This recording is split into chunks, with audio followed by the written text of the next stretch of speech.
has postponed the Twins class on the Springfield Mile, so that's going to put the focus on American Flat Track Singles Division with the Springfield TT here from the Illinois State Fairgrounds.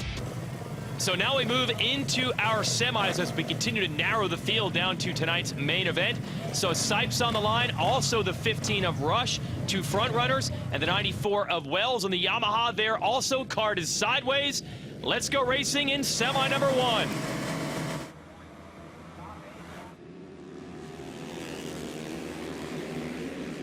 Battling into the first turn. I thought that outside line might work for Wells. He's going to try it. Sipes, though, on the inside, able to maintain it. Wells over the jump there, wheel to wheel. Chad Coase there off the side of the jump. Ryan Sipes leads into turn 2. Mikey Rush up into second. I don't know how Rush was able to make that happen. I thought it was a battle between Wells and Sipes. Now it's Rush into the number 2 spot. This should be a good showdown. Rush is quick on the TTs. Sipes, a front runner pretty much every time he shows up for one of these races. Let's see if the number 15 can keep Sipes in sight. Oh, Coase. Oh, you saw it developing, and it happened. Coase makes the pass. Chad Coase gets a great drive off the last corner. Bottoms out a little bit over that jump, but still able to hold on for 4th. Andrew Luker still trying to get back around him. Good action here for the number 4 spot. Coase, who had not 1 but 2 crashes in his heat race, was able to persevere, get through the adversity. It's critical now because your grid position in the main event will be determined by your finishing position here in the semi. Mikey Rush has kept Sipes honest for the majority of this race. He's 1 mistake away from being right there in a battle for the lead, but we are closing in on the checkered flag, and I think Sipes has this under control. Here it is, checkered flag out. Sipes fastest in qualifying. He wins his heat, now he wins his semi, staking his claim for why he should be the favorite for tonight's main event. 1 more qualifying race before our main event. It is semi-final number 2, and some big names in this one, including your defending series champ, Dan Bromley, and Jesse Janisch, who has been the master of these TT circuits throughout the 2019 season. Here we go. Janisch in the 132 on the inside. Will that work for him? Yes, he's going to edge the number 1 of Bromley off of turn 1 and over the jump. We see Ferran Cardus really backing the bike in there, trying to get the bike pointed straight off this corner. Cole Zabala, huge air off the top of the jump there, looking to get around Cardus for P3. Yeah, sending it and then almost hitting that hay bale, so he's doing everything he can.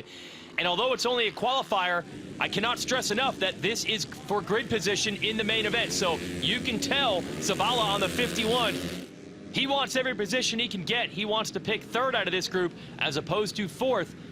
And you also have the positions coming from our semi number 1 from earlier. So this is a big gain if he can make a pass. Same thing if you're the 2nd place rider, Bromley trying to get around Janisch for the lead. He's trying to make up ground and get into the top 8. All these riders we see right here, these group of riders, panic is setting in. Laps are counting down. 2 to go, trying to make the main. Up front, a little less drama because Janisch has pulled away a bit from Bromley. And it looks like Zabala has lost a little ground on Cardus. So the battle is back here. The 71, Rispoli, he is the one trying to make his way in. Then Dawson Schiffer in the 33 as well. They are 9th and 10th. You have to be in the top 8 or you're not going to the main, and there's only 1 lap to go. Right here, last lap, James Rispoli running 9th. Got to be aggressive. He needs 1 spot. Can he make it? Yep, he's the 71. He's trying to get around the 61 of Gunther, and I think he's out of time. Jesse Janisch will look over his left shoulder. He knows he has Bromley covered. Could be a phenomenal race tonight between him and Sipes, who won his semi. It's over.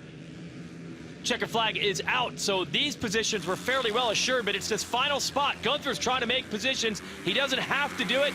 He just wants insurance as he heads into the main. And he gets the final transfer spot on the 61. Rispoli so close, but just short of the main event with the 9th. And Janisch continues to roll on his Roof Systems of Dallas, Texas Yamaha. This is the Russ Brown starting grid. Sipes, the last time I heard him tell me he was feeling it before a race, we were at a Supercross in Hawaii a couple of weeks ago. He won all 3 main events there. So when Sipes is on, he's hard to beat. That's the challenge in front of everyone here at the Springfield TT.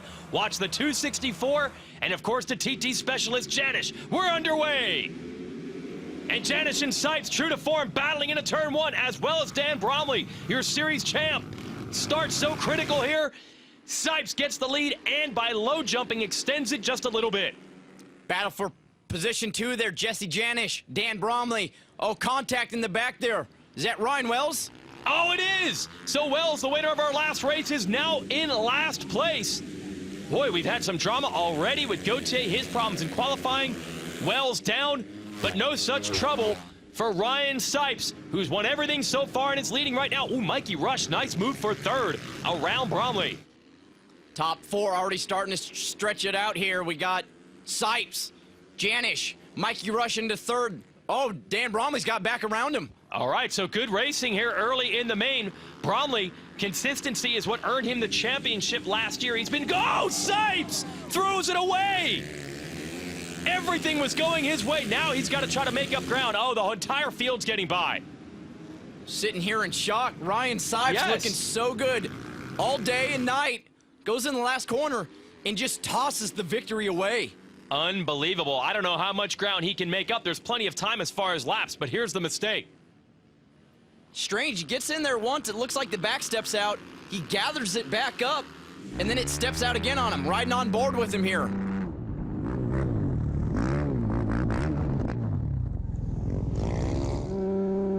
One more shot of it. It happens so quickly when you see it on board. The Yamaha of Jesse Janisch, the Richie Morris Racing Honda, a Mikey Rush, and the Red Bull KTM of Dan Bromley. Rush, once he finally got Bromley, has slowly but surely closed in on your leader. Yeah, Mikey Rush has been quick all year. He has 1 podium, 3 top 5 finishes, so he's been there. He wants to go out there and get that victory. And we've mentioned points quite a bit in this show because your points leader, Dalton Gauthier, didn't make the main event. But for Rush, you got to figure when the opportunity for a race victory is there, you're not thinking points. You're just thinking, I want that #1 spot. Good battling back here. The 49 of Chad Coase, who's had a rough go of it through qualifying. He's gotten faster every time he's on the track. He is now battling the Spaniard, Ferran Cardús, inside the top 5. And you hear the bikes at the absolute rev limiter coming out of these corners. 2 to go. Cardús and Coase still fighting for 4th. Oh, Coase gets a wheel in on him again, but not enough to make the pass. He's able to drop on the entrance to every corner, but Cardús able to beat him off of it and hold on to the spot. Back on board with Rush. Is there something he can pull out here with a lap and a half to go? Fresh vision, pulling the tear off. He wants the lead and the win so badly. 4 corners, Mikey Rush is going to have to find a place. He's going to have to send it to have a chance to beat Jesse Janisch. This is big for Janisch. He's won all the TTs so far, going for his 3rd win, but his oval finishes 5th, 6th, 10th. He's got to maximize the points on the TTs. He's doing that right now. Yes, he is, and I think Rush might be out of time. We're into the last corner. Checkered flag in sight. Janisch wins again, and oh, look at the frustration. Mikey Rush, 2nd time this year. He's going to have to settle for a close runner-up position. Good congratulations to each other. Bromley's back to his championship-style form by grabbing a podium in 3rd. Cardús in that great battle with Coase wins it, taking 4th ahead of Zabala, Whale, the Australian. Andrew Luker, who was fast all night, 8th. Interbitson on the podium in our last race is 9th ahead of Ben Lau in the top 10. And Wells, after an early crash, 11th. Oh, it's awesome. It's not only rewarding for me, I mean, it's rewarding for the team. Roof Systems, Dallas, Texas. Man, I tell you what, that was cool. I definitely didn't have anything for Sipes.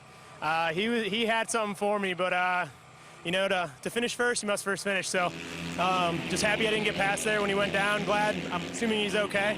And, man, that was cool. A good 15 laps. And Mikey was coming a little bit, but we held strong. What was in the forefront of your mind as you saw Ryan Sipes fall in front of you? Go to the inside, and I went to the outside. So, I mean, obviously, it's unfortunate when anybody goes down. You definitely don't want to run them over. And the natural reaction is always to just go high. I mean, if I would have went low, I'm assuming I would have had a little better lead. So, yeah, I mean, glad he's okay. Unfortunate for him, but, I mean, good for me. Hey Motorsports fans, thanks for watching. Make sure you hit subscribe before you go for all the latest news and highlights across motorsports.